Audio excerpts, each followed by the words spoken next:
Cracker Barrel came out, and the CEO came out and said that they're going to rebrand, baby. Which, correct me if I'm wrong, it's one of like that brand has not changed. It's one of the companies that it's like the oldest. Well, it's funny that you say that because about a month ago I watched a TikTok about how Cracker Barrel is one of the longest standing restaurants to not change. That those stores are pretty much exactly the way they were. They had the porch in the front with the rocking chairs. They're selling the rocking chairs. They got the candy store. They got the whole store there. Yeah. I mean, that store has a lot of stuff in it. It's the same way, same feel. All of them have this pretty much the same feel. You walk in, they got all the interesting things. I was talking about how, like, they started, like, I think it was 55 years ago. They wanted to put them close to highways, and they wanted it to be so travelers could go someplace and have a comfy, homey feel and get some good food. All of them have a fireplace. That fireplace is wood burning, and it burns all year round, even in the summer. You know, in the wintertime, if you go there, you kind of want to sit close to it. It's cool. It sounds and nice. It was any time I can remember through my childhood or young adult life or till now, you get in the car and you're driving somewhere to go south, you're going on vacation, you stop at a Cracker Barrel along the way and you get lunch. But basically, Cracker Barrel came out and said they're going to change everything. They're going to change their logo. They're going to remove the old man sitting with his leg on the Cracker Barrel. Taking that to go to the so plain Jane. And it's, you know, the funny thing is, they literally just removed the old man and the Cracker Barrel. Like, that's it. Like, that's what they removed. They didn't. And like, the logo looks the same. It even says Old Country Store. It doesn't even look the same. It's like the way the wording. And then they're going to change the way the inside looks, and it looks like a hospital. It's like cream beige walls, very minimal decor. It looks like a First Watch. It does. So it looks like a you know, like a Starbucks or something. Like, so the first store minimal. was in 1969 in Lebanon, Tennessee. Like I said, they wanted to have a comfy, homey feel, and that the name Cracker Barrel refers to the barrels of crackers found in old country stores where people tended to gather and kind of have a socialize around. Yeah. So it's kind of a cool thing. And they've expanded and to grow to 660 locations across 45 states. And you were right to that point. It was a long time ago, but I would assume it's the same thing. I drove from Ohio to Las Vegas. I stopped at a Cracker Barrel in Arizona, right off the highway. Was it the same thing? You're in the middle of these mountains. And I was telling my friend, this is going to be a really cool experience because this is going to be a different Cracker Barrel. It was exactly the same thing. Maybe just different decor because the decor style was maybe different in that area, more mountainy theme and stuff like that. No, it was literally exactly the same thing. The rocking chairs, porch, store. Same style building, store. Your menu was exactly the same. The decor was different, but extremely interesting. My wife loves Cracker Barrel, and she could have broken down crying when she heard that they were going to be changed. She's like, you're telling me we can't go into that? It's like one of her favorite restaurants. So with all this backlash coming from this, who's the guy with the split in his teeth that is on a talk show? Oh, Michael Shanahan. Shanahan. Okay. It's on the morning show. Telling him on an interview about the changes. And he's just sitting there like, really? Because she's like, oh, all my managers, all the store locations, all of our customers are loving it. And he's like this, really? Like, he's not even believing it. Like, he's like, why? And then she posts this recently, and I just can't get over it. I can't get over this. She says, the Cracker Barrel CEO says, Mega doesn't have to come eat here. No. And is that for real? And I will respect his or her wishes if they don't wish to come eat here. So let me just tell you something right now.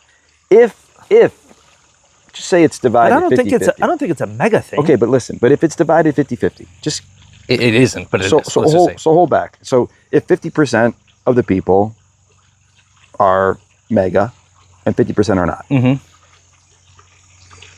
you're willing to basically say, I don't care if 50% of our possible customer base doesn't want to come here anymore.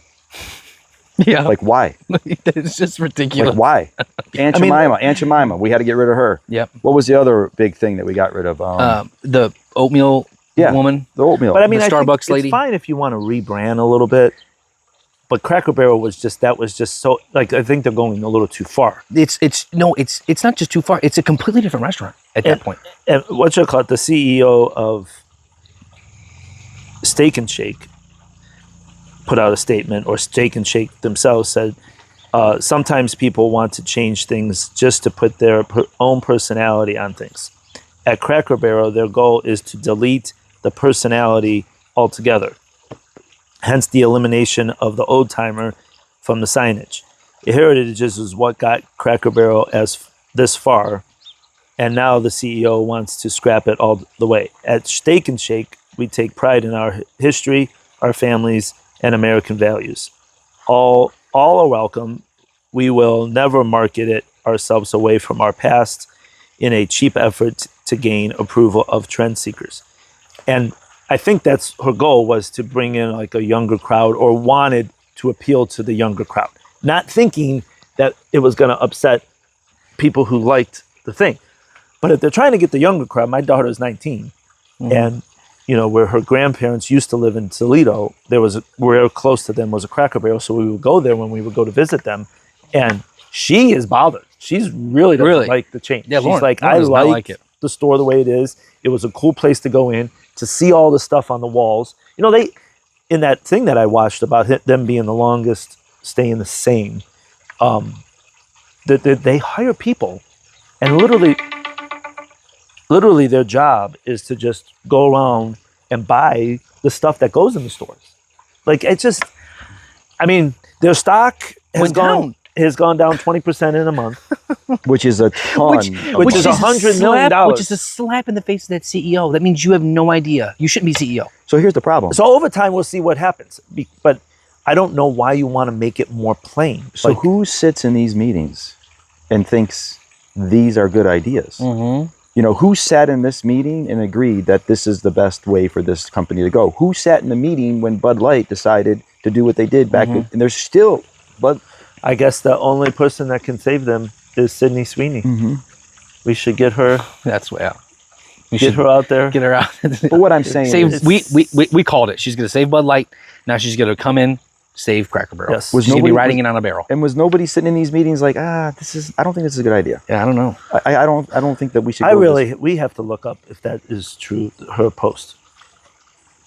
Because if you're calling out a segment of people and saying that's fine if you don't want to come here, like, what? You know what I'll do? I won't come. What are you thinking? Yeah, it's really like it's not that I'm not going to go back to Cracker Barrel. I'm actually going to probably want to go back to a Cracker Barrel to see what the changes were. But I wonder if is it a franchise thing, or is it a corporation thing where every single one of them has to comply, or if it's a franchise per franchise? I wasn't getting the image that they were going to make all of them do it. Mm. So now with all this backlash, the ones that haven't done anything, or maybe were planning on it, maybe would be like, you know what? We don't want to change. I don't know. We'll have to look into it a little bit more if all of them have to change. If you, as a CEO, go on that morning show, because I saw that interview. But you made a good point. I'm sorry. No, you're quick. You made a good point yesterday about what they should have done. I like this. If they wanted a little bit more trendy, more modern, more like fresh look, build another style restaurant right next to your restaurants that people are already stopping at. Like, you're already getting on the already highway. Do that. You got your Cracker Barrel right here, but you want this newer looking, cleaner, more modern, trendy look. Just build it right next to you. You're gonna get both. So you keep the traditional clientele ones, going there, and you're gonna get the new. And maybe it doesn't have to be next to it, but maybe the next exit down, or something. It's like you don't have to take away from what's been working. Because other restaurants do that. You got like, I don't know. There's the main corporation, and then they have a couple different franchise types. Mm-hmm. I'm sorry. So what were you gonna say? No. As a CEO, if I was the CEO of that company and I came out and I'm like so adamant that this is going to be a good thing, it's going to be a good push, and then like days later, stock drops 20%, and everybody on social media is going nuts. Everybody's just going crazy. I would take the L, and I would be like, "Look at that. This is a bad idea." Yeah. I would, as a CEO of a company, you have a job. Your job is to promote, push, and make that company grow it. And if your action literally halted it that much in a couple days, you need to. If there's 600 in some locations, they could have only converted some by this point. in the areas that would Right. be, Yeah. No. Yeah. So if they've only converted a couple and they're saying, hey, man, maybe this is not the best way to go and we're not getting the response we're looking for, well, then maybe you should like not continue to rebrand all these locations. But also think about doing that. There's got to be some undertaking in that. Because now you're stripping the walls down, making it more simple. They're still hanging stuff on the walls, but all those things coming off the wall, you're going to have to redo the walls. Mm-hmm. The signage, you got to take the sign off. 660 locations, put that new signage up. It's all cost on top of losing $100 million in stock value. And then losing customers. And let's say, And we'll see what happens. It would be interesting to like follow back with this in a few months to see if they come back, if this actually does work somehow. When you go to a Cracker Barrel, it's the experience at a Cracker Barrel. It's not a restaurant. I go in with my wife and my son. My son knows when we get there that there's all those toys, there's all those games, little peg game, and no, but like when we get our reservation. Oh, it's gonna be 15 minutes. Oh, okay, 15 minutes is nothing. Because we're gonna run around. We're gonna go look at some cool things. My son is very good. He knows. All right, it's time to go eat. He's not gonna take a toy with him. He's not gonna cry because he can't look at him. We go. We eat our food. Then my wife loves getting the lemon drops. I like getting the little rock candy suckers. We get Owen a little toy, and it's like the whole experience. It's an experience. And if you're taking all that away, there's no point for me to drive 20 minutes to a Cracker Barrel because that's the closest Cracker Barrel to me. It's like 20 minutes away. Well, the last time I ate at a Cracker Barrel, it was the service. It was slow. Things were being forgotten. Like we had to keep asking for things. Yeah. Like, so if you want to do something as a CEO, clean that up, fix that up.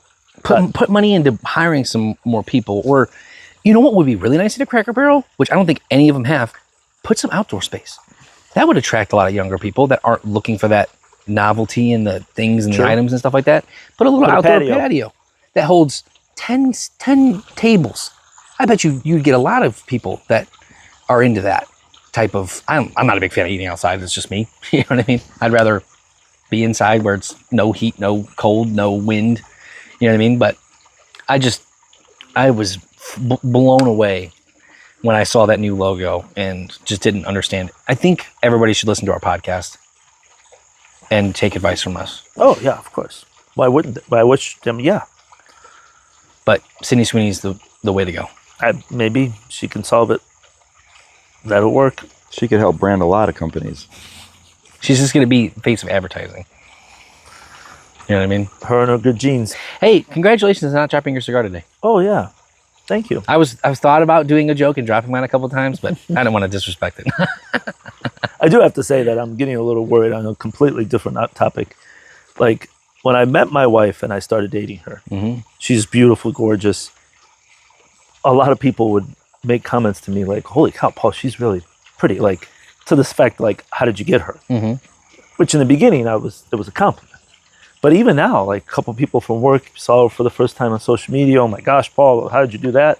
I'm getting a little worried. I'm like, now we're married for a year and a half. I mean, am I going to be able to hold on to her? I mean, because I'm a very simple guy. I wash my whole body from head to toe with one bar of soap. You walk into our shower and get in there, like, it's almost like you turn the corner in an Ulta beauty shop. She's got so many things. Like, she matches her lotions and perfume to the season. I've had the same cologne for 25 years. Well, don't break something that's working. Well, it might stop working. Oh, I hope it doesn't. She's working hard. I'm a simple guy. I hope she likes that simpleness about me. You know, she's matching her Stanley Cup with her purses. I literally went through half of the day, went Monday with 2 different tennis shoes on, and I didn't even know. So if you have any advice, people, on how I keep my beautiful wife, let me know. Start carrying around a purse with a Stanley Cup. I hope it's just that I'm kind of funny and she does still laugh at my jokes. So she'll see this. Yes. Or there's something else you provide. Well, yeah. This is, you never know who might be watching us. No, but that's funny. I'm glad you lose sleep over that at night. This is the things I lose sleep over. Yeah. Well, I don't think we got anything else today. No. Do you have anything else? This is great, by the way. Yes. Thank you. Thank you. Our Thank first you, Ben with the United discount, watching our podcast, realizing we could have something. Joe, you have a magnetic thing that doesn't let you. Lighters. He always has this problem. Give it to me. They struggle I'll with light me. it.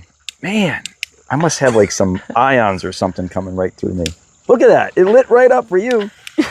I must have like, I don't know. Well, thank you everybody for watching. Comment, like, subscribe. We send appreciate us more it. gifts. Yes, if anybody wants a sponsor. Hey, Yes. talk to us. Send us something. We'll give you a plug. Yeah. Their business is going to boom 20%. That's what this country is based Easily. off of. Yeah. Easily. Entrepreneurs. And talk to us before you change your marketing stuff. Yeah. Unless you're 100%. American Eagle. Keep going. Yeah, we'll consult you. We'll charge you $1,000 to tell you should stay the same. Yes. Don't do anything different. At this point, we could have charged you $50 million and told you to stay the same. And you'd have been ahead. You would be ahead. $50 million. Oh, that's great. Thank you, everybody. All right. Adios.